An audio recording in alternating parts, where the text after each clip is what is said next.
Assalamualaikum warahmatullahi wabarakatuh. Kaum muslimin muslimat yang dirahmati Allah subhanahu wa ta'ala, marilah kita sejenak merenungkan salah satu dosa besar yang sering kali terlupakan, yaitu dosa besar anak kepada orang tua. Allah SWT berfirman dalam Al-Quran surat Al-Isra ayat 23-24. Bismillahirrahmanirrahim. Wa qad rabbuka alla ta'budu illa iyyahu wa bil walidaini ihsana. Imma yablughanna indakal kibara ahaduhuma aw kilahuma fala taqul lahumā uffi wa la tanharhuma wa qul lahumā qawlan karima. Dan Tuhanmu telah memerintahkan agar kamu jangan menyembah selain Dia, dan hendaklah kamu berbuat baik kepada ibu bapakmu dengan sebaik-baiknya. Jika salah seorang di antara keduanya atau kedua-duanya sampai berumur lanjut dalam pemeliharaanmu, maka sekali-kali janganlah kamu mengatakan kepada keduanya perkataan dan janganlah kamu membentak mereka, dan ucapkanlah kepada mereka perkataan yang mulia. Ayat ini menegaskan betapa pentingnya berbakti kepada orang tua.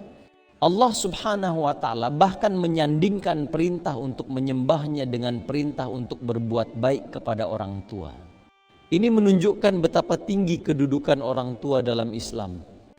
Kaum muslimin muslimat yang dirahmati Allah subhanahu wa ta'ala. Dari Abdullah bin Mas'ud radhiyallahu, dia berkata, aku bertanya kepada Nabi SAW, amal apakah yang paling dicintai oleh Allah? Beliau menjawab, solat pada waktunya. Aku bertanya lagi, kemudian apa? Beliau menjawab, berbakti kepada orang tua. Aku bertanya lagi, kemudian apa? Beliau menjawab, jihad di jalan Allah. Hadis riwayat Bukhari dan Muslim. Dari hadis ini kita dapat melihat bahwa berbakti kepada orang tua menduduki tempat kedua setelah solat pada waktunya.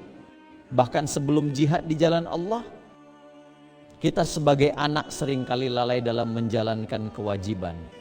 Ada beberapa contoh dosa besar yang sering dilakukan anak kepada orang tuanya. Yang pertama, durhaka atau tidak taat kepada orang tua, mengabaikan nasihat, tidak menghormati atau bahkan menghardik orang tua. Na'udzubillahi min zalik. Rasulullah SAW bersabda, keridhaan Allah terletak pada keridhaan orang tua, dan kemurkaan Allah terletak pada kemurkaan orang tua. Hadis riwayat Tirmizi. Yang kedua, mengucapkan kata-kata kasar atau menyakitkan. Allah dengan tegas melarang kita mengatakan kepada orang tua, apalagi kata-kata yang lebih menyakitkan. Dalam surat Al-Ahqaf ayat 15, Allah SWT juga mengingatkan kita tentang kewajiban berbakti kepada orang tua, terutama ketika mereka telah berusia lanjut. Yang ketiga, tidak merawat orang tua ketika mereka membutuhkan. Ketika orang tua sudah lanjut usia, mereka memerlukan perawatan dan kasih sayang dari kita. Mengabaikan mereka adalah dosa besar yang tidak bisa diremehkan. Rasulullah SAW bersabda, celaka orang yang mendapati kedua orang tuanya atau salah satu dari keduanya dalam keadaan lanjut usia tetapi tidak dapat masuk surga. Hadis riwayat Muslim. Yang keempat, meninggalkan orang tua dalam kesulitan, membiarkan orang tua hidup dalam kesulitan, baik secara finansial maupun emosional, adalah bentuk kedurhakaan yang harus dihindari. Sebagai anak, kita memiliki tanggung jawab untuk memastikan kesejahteraan orang tua kita.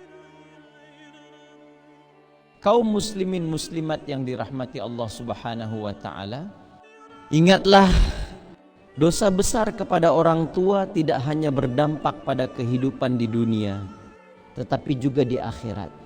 Di dunia, seseorang yang durhaka kepada orang tua mungkin akan menghadapi berbagai kesulitan dan ketidakberkahan dalam hidupnya. Sedangkan di akhirat, balasan yang lebih berat menanti.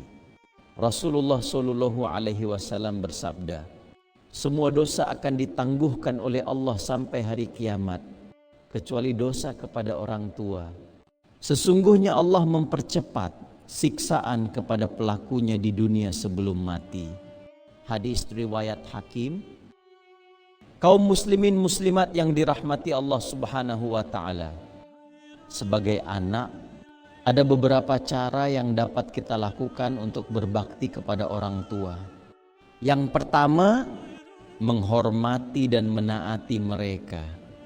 Selalu hormati dan patuhi perintah mereka selama tidak bertentangan dengan ajaran agama. Yang kedua, mendoakan mereka. Selalu panjatkan doa untuk kebaikan mereka, baik ketika mereka masih hidup maupun setelah mereka meninggal dunia. Allah Subhanahu wa taala berfirman dalam surat Al-Isra ayat 24, dan rendahkanlah dirimu terhadap mereka berdua dengan penuh kesayangan dan ucapkanlah, wahai Tuhanku, kasihilah mereka keduanya sebagaimana mereka berdua telah mendidik aku waktu kecil. Tidak. Yang ketiga adalah merawat dan memperhatikan kebutuhan mereka. Pastikan kebutuhan mereka terpenuhi, baik kebutuhan fisik maupun emosional. Yang keempat, berbuat baik kepada keluarga dan sahabat mereka.